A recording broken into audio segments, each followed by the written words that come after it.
전미 예수님.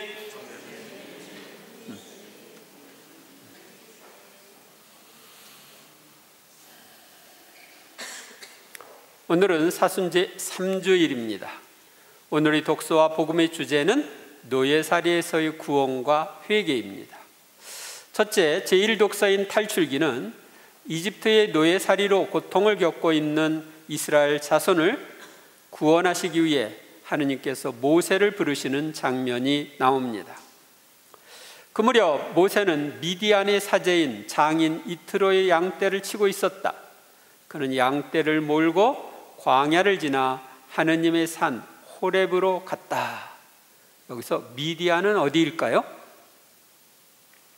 미디안은 오늘날 홍해 아카바만, 그러니까 시나이 반도하고 사우디아라비아 사이, 그게 아카바만인데 그 아카바만 건너 사우디아라비아 쪽을 말합니다. 오늘날 이곳에 가면 이스라엘 백성이 이집트를 탈출한 후 하느님과 계약을 맺은 시나이산과 또 이 시나이산과 연결된 호렙산이 있고 이트로의 집이라고 전해지는 유적지 또 우물도 있다고 합니다. 주님의 천사가 떨기나무 한가운데로 솟아오르는 불꽃 속에서 그에게 나타났다. 그가 보니 떨기가 불에 타는데도 그 떨기는 타서 없어지지 않았다. 모세는 내가 가서 이 놀라운 광경을 보아야겠다. 저 떨기가 왜 타버리지 않을까 하고 생각하였다. 모세는 떨기가 불에 타는데도 그 떨기는 타서 없어지지 않는 놀라운 광경을 보기 위해 떨기나무 쪽으로 가서 주님을 만났습니다. 불에 타도 없어지지 않는 것은 천사가 물질에 작용했기 때문입니다. 다니엘 예언서에 보면 불화덕에 던져진 세 젊은이도 천사의 도움으로 아무 해도 입지 않는 내용이 나옵니다. 모세가 보러 오는 것을 주님께서 보시고 떨기나무 가운데서 모세야 모세야 하고 그를 부르셨다. 그가 예 여기 있습니다 하고 대답하자 주님께서 말씀하셨다. 주님께서 불타는 떨기 가운데서 모세야 모세야 하고 부르시자 모세는 예 여기 있습니다 하고 대답합니다. 주님은 모세의 이름을 알고 계셨습니다. 만나지 않았는데 주님은 지금 나의 이름을 알고 계실까요? 모르고 계실까요? 내 이름을 알고 계십니다. 그리고 여기서 하나 비밀을 얘기하면 여러분이 지금 가지고 있는 이름은 여러분의 참 이름이 아닙니다. 작품에 그 명칭을 붙여주는 사람은 작가죠. 하느님이 나를 창조하셨기 때문에 내가 하느님 작품이죠. 그래서 나에게 딱 맞는 이름, 그것을 하느님이 가지고 계셔요. 근데 그걸 여러분이 천국에 가면 알게 될 거예요. 우리는 사제 서품식 때 후보자 이름을 부르면 예 여기 있습니다 하고 모세처럼 대답하는 걸 볼 수 있죠.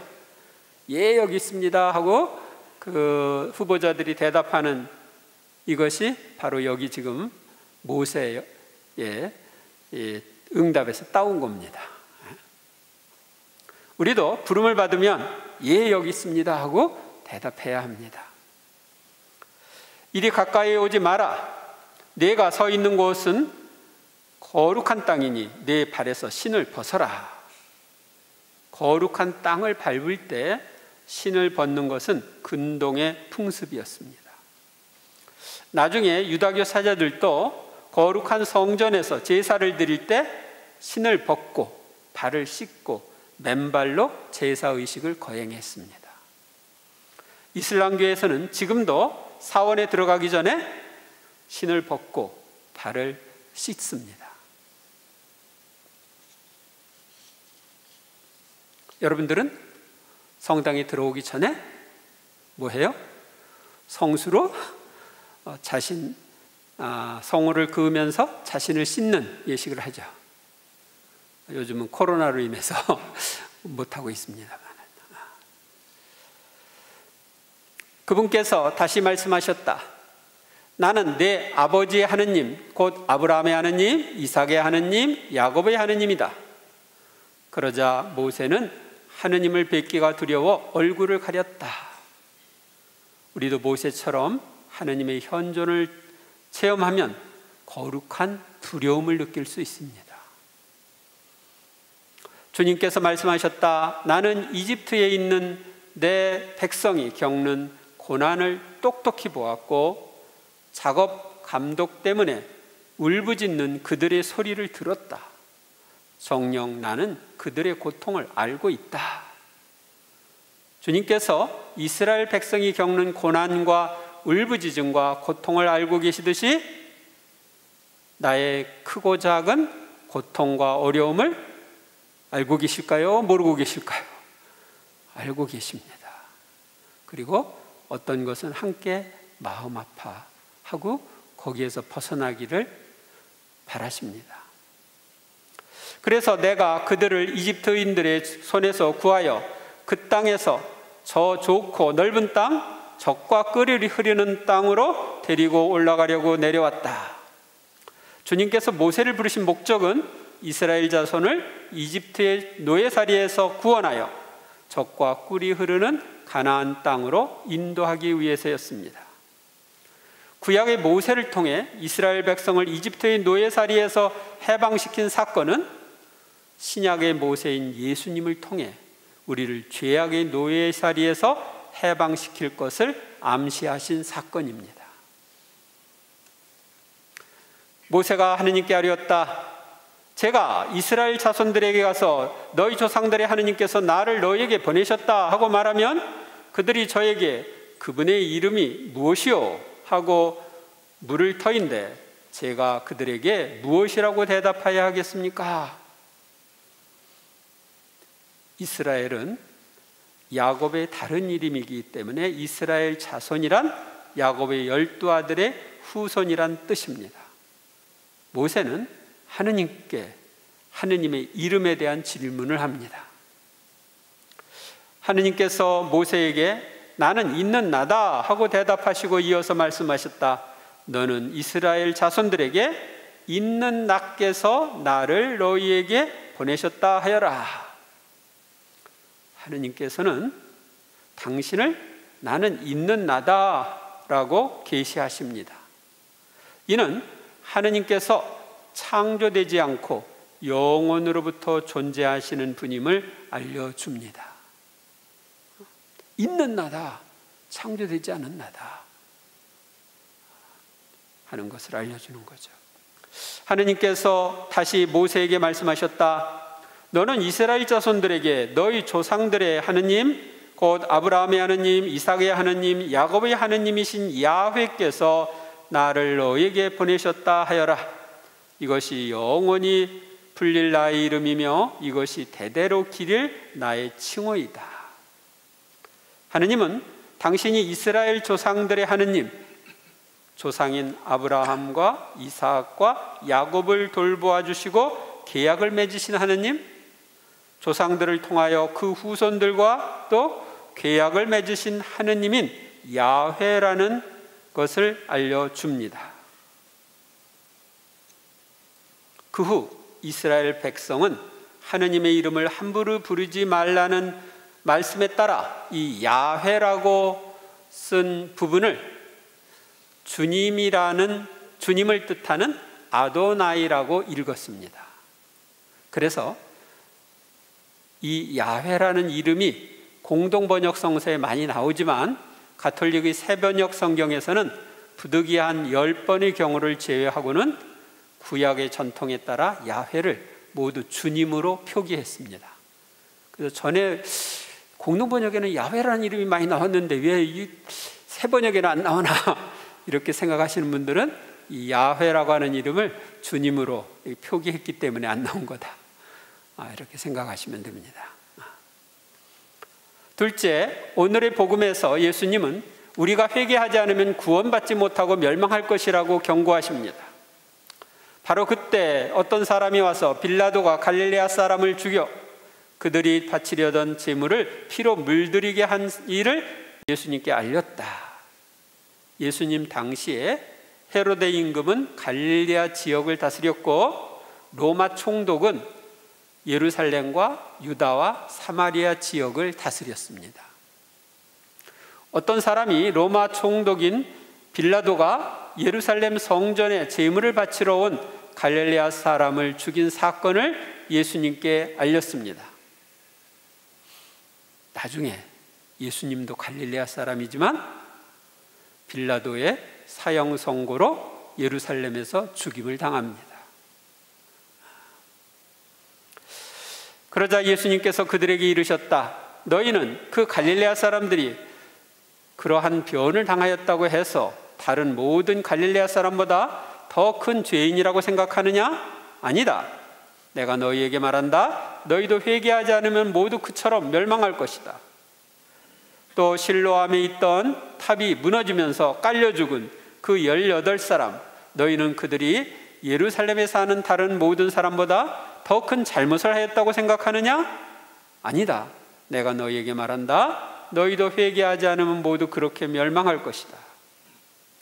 예수님께서는 우리가 죄악의 노예살이에서 벗어나기 위해 회개하지 않으면 멸망한다는 말씀을 거듭 말씀하시면서 회개를 강조하십니다. 우리가 어떤 죄를 짓지 않기로 결심하고도 그 죄를 거듭해서 짓는다면 우리는 그 죄의 노예가 된 것입니다. 그래서 습관적인 죄를 조심해야 합니다. 어떤 죄를 거듭해서 지을 때 사실은 그 뒤에 상처도 있고요. 상처 뒤에 그 죄와 관련된 악령들이 영향이 있습니다. 그래서 거기서부터 벗어나려면 상처 치유와 구마도 함께 해야 합니다.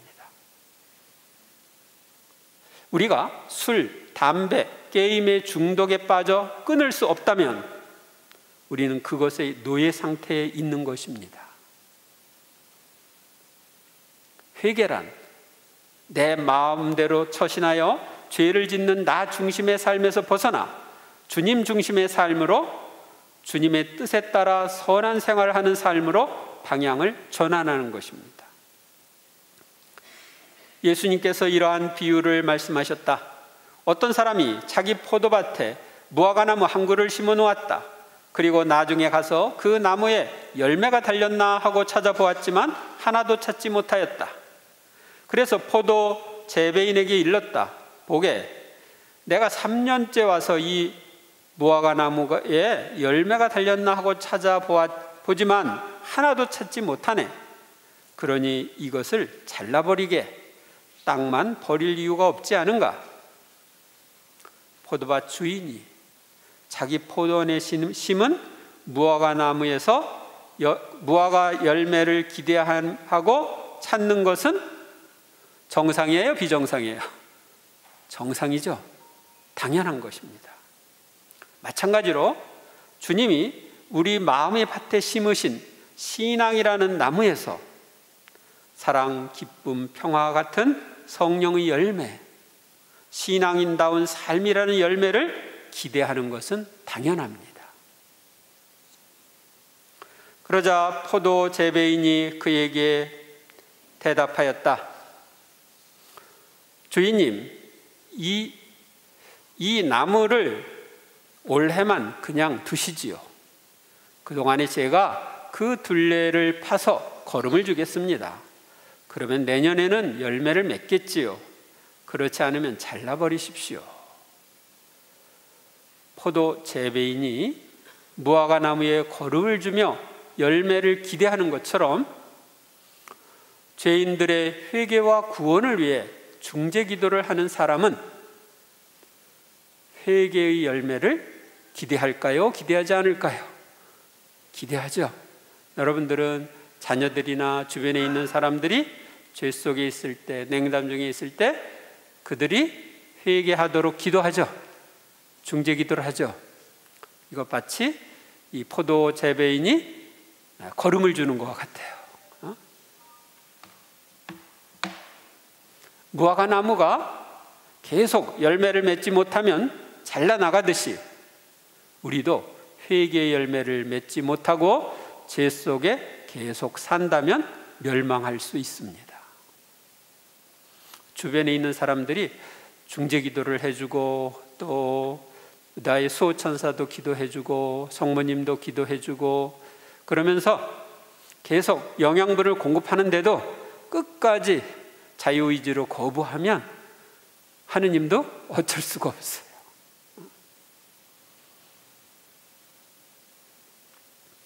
셋째, 오늘의 제2 독서는 이스라엘의 광야 생활과 우리의 신앙 생활을 연결해 줍니다. 형제 여러분, 나는 여러분이 이 사실도 알기를 바랍니다. 우리 조상들은 모두 구름 아래에 있었으며 모두 바다를 건넜습니다. 모두 구름과 바다 속에서 세례를 받아 모세와 하나가 되었습니다. 구약은 신약을 미리 보여준 징표입니다. 구약에서 구름은 하느님의 현존을 상징하고 홍해 바다를 건넌 것은 우리가 받은 세례 성사를 상징합니다. 이스라엘 백성이 하느님의 인도로 홍해의 물을 건너 모세와 하나가 된 것처럼 우리는 하느님의 인도로 세례의 물을 통해 예수님과 하나가 되었습니다. 그래서 예수님은 머리이고 우리는 그 몸의 지체입니다. 모두 똑같이 같은 영적 양식을 먹고 또 모두 똑같은 영적 음료를 마셨습니다.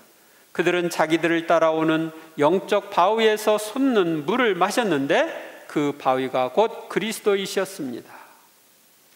이스라엘 백성이 광야에서 먹은 만나는 죄악의 노예살이에서 해방된 우리가 먹는 영적 양식인 성체를 상징하고 바위에서 솟아난 물은 영적 음료인 성혈을 상징합니다.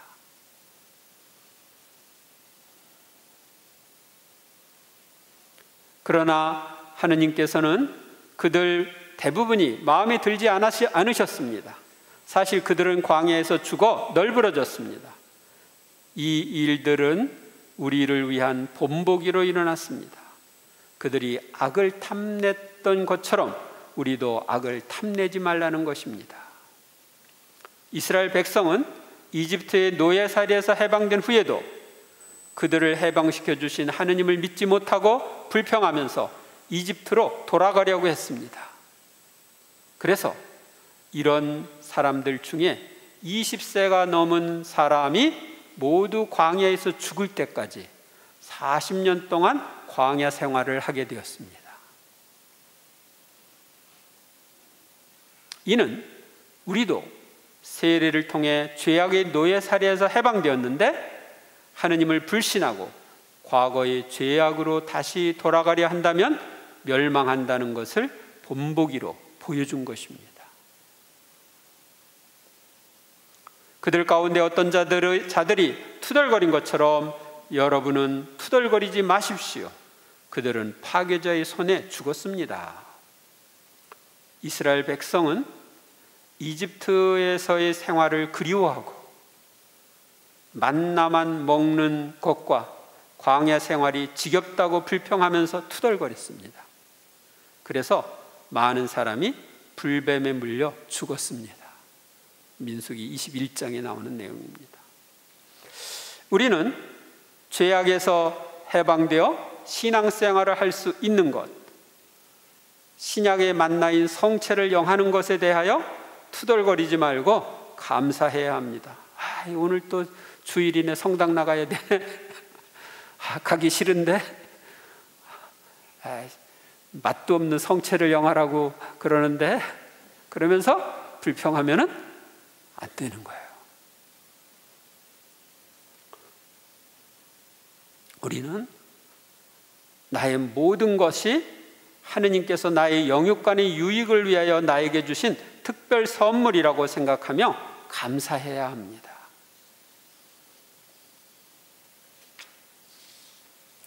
이 일은 본보기로 그들에게 일어난 것인데 세상 종말에 다다른 우리에게 경고가 되라고 기록되었습니다.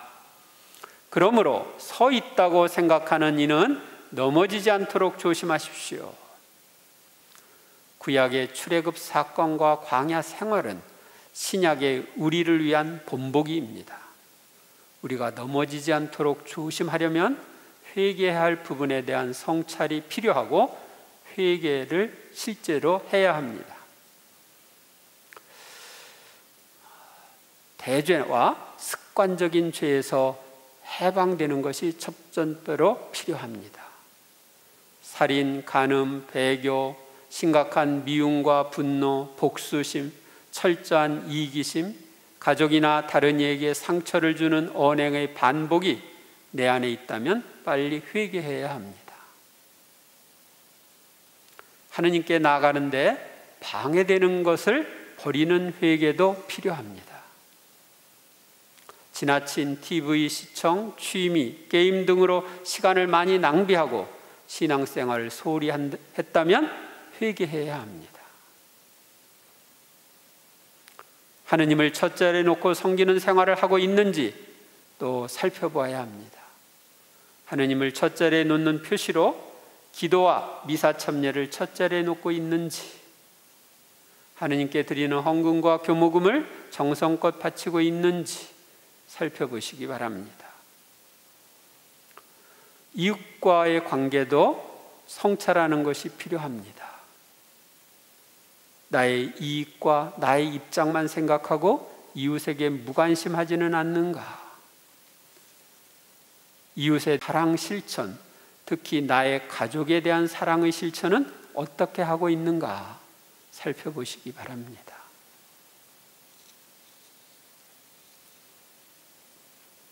하느님께서는 이집트의 노예살이로 고통을 겪는 이스라엘 백성을 구원하시기 위해 모세를 부르셨습니다. 그리고 가장 겸손한 모세를 통하여 이스라엘 백성을 노예살이에서 벗어나게 해주셨습니다. 또한 하느님께서는 죄악의 노예살이를 하고 있는 우리를 구원하기 위하여 당신의 외아들을 예수 그리스도를 보내주셨습니다. 우리를 죄에서 구원하시기 위해 오신 예수님께서는 오늘 복음에서 회개하지 않으면 모두 멸망할 것이라고 경고하셨습니다. 우리가 회개를 해야 주님은 우리의 죄를 용서해 주실 수 있으십니다. 따라서 우리는 사순절 동안 내가 회개해야 할 것이 무엇인지 살펴보아야 하겠습니다. 그리고 하느님과의 관계를 단절시켜 우리를 영원한 멸망으로 가게 하는 대죄가 있다면 하루빨리 벗어나야 합니다. 하느님께 가까이 나아가는 것을 방해하는 것들, 하느님을 첫 자리에 놓고 섬기는 흠숭을 방해하는 것들이 있다면 끊어버리는 회개도 필요합니다. 또한 한 걸음 더 나아가서 투덜거리지 말고 모든 것에 감사하며 하느님을 향한 사랑으로 신덕, 망덕, 애덕을 닦고 무엇보다도 서로 사랑하라는 계명을 실천해야 합니다.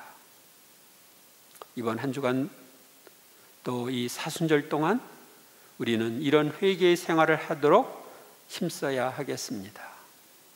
감사합니다.